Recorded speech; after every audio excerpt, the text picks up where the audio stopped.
Hi, I'm Bob Tabor with Developer University. For more of my training videos for beginners, please visit me at devview.com. In this lesson, we're going to talk about handling exceptions that occur within our applications. We'll discuss what can go wrong, why things go wrong, and how to build resilient applications that are impervious to crashing through the use of C#'s try-catch block statement. So when the compiler catches a data type mismatch or an unresolved reference to a class or some malformed C# instructions, it'll refuse to compile your C# code into a .NET assembly until you fix the problem. These type of errors are called compilation errors, and that's not what we're talking about in this lesson. However, there are other types of errors that happen during runtime, or in other words, they happen when the compiled .NET assembly is actually in the act of executing. And honestly, there are countless number of reasons why you could encounter an exception while the application is running, depending on the kinds of things you're trying to do in your application. And many times, these things are outside of the direct control of the software developer. So for example, if your application can't read or write to disk because a folder or a file is missing on disk where it expected to see it, it could trigger a runtime exception. Or maybe the file's corrupt, or maybe the network access to that resource is unavailable, or attempted perhaps to access a database and it couldn't find something in the database that it needed, a table, a column, whatever the case might be, because the structure has changed of the database out from under the application. All of these things and many, many, many more could cause the absolute failure of your application. And the user will see a nasty error message at runtime, and they'll in frustration say, the developer. So in some cases, the developer may have not even foreseen that that could have potentially been an issue. And so if they didn't see that it could be an issue, they couldn't have accounted for it.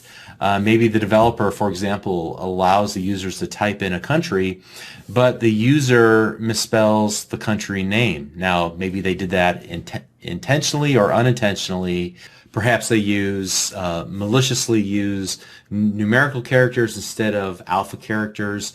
But as a software developer, your job is to make sure that you account for all of these possibilities. A friend of mine was fond of saying that 80% of all code exists to solve 20% of all the potential problems that could happen in your application. So generally, software developers should be pessimistic regarding the reliability of everything outside of their control, whether that be input from an end user, any connection to a network, to the file system. Anything that the developer cannot directly control should be held in great suspicion. So again, if you rely on a file or a network resource, you should treat it with great suspicion. If you rely on the user to type data into your application, definitely treat that with great suspicion. It's absolutely evil, okay? So this is the software developer's equivalent to driving defensively. Always code defensively, which means you are always looking for problems all around you all the time. Now, the way that the C# developer codes defensively, or one of the ways in which they do it, is through the use of a try-catch block. And I'll demonstrate that in this lesson. Up to this point, we've been reading or actually writing files to disk. This time I want to read a file to disk. We use the same file class like we've used previously.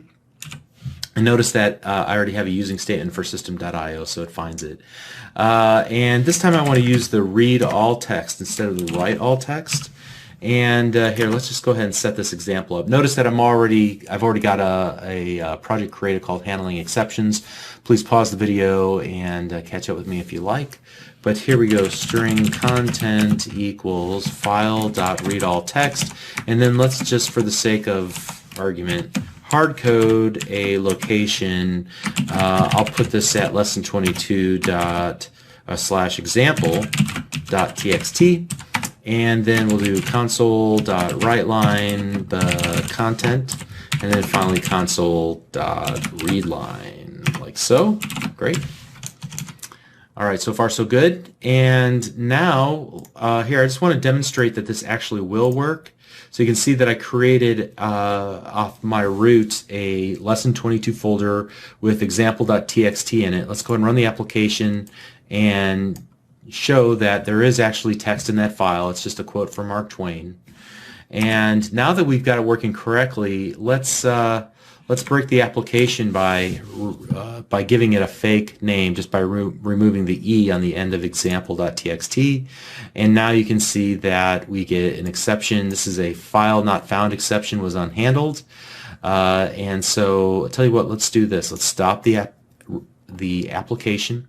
That's what the developer will see while they're debugging their application if they were to run across this issue while they're building the application. But what if we were to build a release version of the application by changing the solution configuration and then selecting build solution?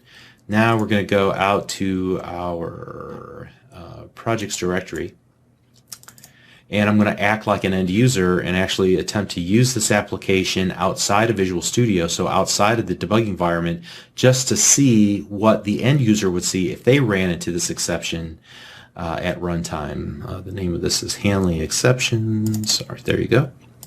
And let's go into the bin directory, into the release folder, and I'm going to double click the handling exception, and whoops. Notice that I get this ugly little message here, and it's trying to help me figure out what happened, and I get all this text here with all this ugly information, just spewing out all this information that an end user probably would have absolutely no idea what the issue was. Although we can read here near the very top that the problem is that it couldn't find the file lesson22/example with no e.txt. Now, a very observant user might be able to look at this and figure it out if they stared at it for a while, but most users are going to be scared off by this, and I don't blame them. So we ideally would like to make sure that the end user never sees anything like that whenever they run our application. So again, Windows will then close the application, notify you if there is a solution available. There's just a mess going on there, and we want to protect our end users from this mess, from ever seeing this. So what we can do is actually wrap a try statement, a try and a catch around this. So we'll do this, and there's a couple different ways to go about it. I'm just going to take the easiest approach to begin with. And what I might do is just go ahead and let's switch back to the debug configuration and run the application.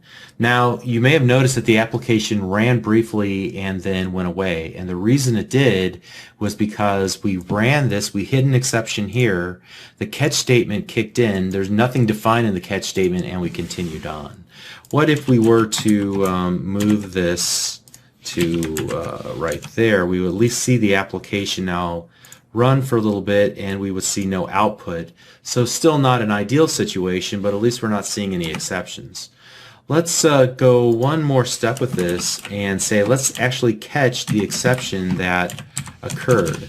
So here we're going to catch an exception call that we're going to call EX. Now, exception is the most general type of exception that can be thrown. What we're going to look at in a few moments are very specific versions of exceptions, but this is the most general version, so that at least we can see what the problem is, and we might do something like, there was a problem, something like that, and even we could provide a description of the problem, so the message from the exception. So let's go and run the application, and at least this time, at least we're giving the user some feedback here. There was a problem, could not find the file lesson22/example.txt. Okay, so that's better. Again, it would require an observant and slightly more technical end user to be able to resolve this issue on their own, to say, wait a second, I wonder if that file might be named something different here on my own hard drive, as they traverse through and look for the file, and they're like, oh, I see what the problem is. There's no E on the end of example. All right, that's asking a lot of your end user, but that at least is a step in the right direction. At least we're giving them some clue as to what the issue is. Now, really what I would like to do is account for all the possibilities and be a little bit more specific. So if I were to hover my mouse cursor over this read all text where the issue seems to be mostly, you'll see that we've only been looking at the return value and the input parameters for a call to a method. But notice below that there's a list of possible exceptions that could occur. Also, if we were to go to system.io.file.readAllText, so let me just copy this, pop open, and let's go to Bing. We're basically going to be searching through Bing here for system.io.file.readAllText. That should help us find an article in MSDN that has a full description of this method. You'll see that there's two overloaded versions. We're using this first overloaded version of it. And then if we were to scroll down and past some of the initial information, there's a list of exceptions, and it would provide us some scenarios why that particular exception might happen. Like a security exception, the caller doesn't have the required permission. All right. The path is in an invalid format. Interesting. File not found. The file in the path was not found, and there's also a directory not found. Interesting. Okay, so maybe the path was too long, or maybe we provided a null value. So there's a lot of things that could potentially go wrong whenever calling this method, and as developers, we really need to the extent that we can, account for all those potential situations, at least the ones that make sense. So, for example, I could rewrite this code example to begin catching some of those specific examples. So, for example, let's take a look here. Let's first of all make sure that the directory exists, and then if it does exist, then we'll check to make sure the file exists. And so then if the file and the directory exist but we're still getting exception, then maybe we let it drop off to this most generalized exception here. So I'm going to start from the most specific case and then work my way to the most general case. In this case, I think the file not found exception is probably the most specific of the ones that we're going to work with, and then we'll catch the directory not found exception, and then if that doesn't work, we'll just print out whatever the exception was. So here I might do something like console.writeLine and say there was a problem.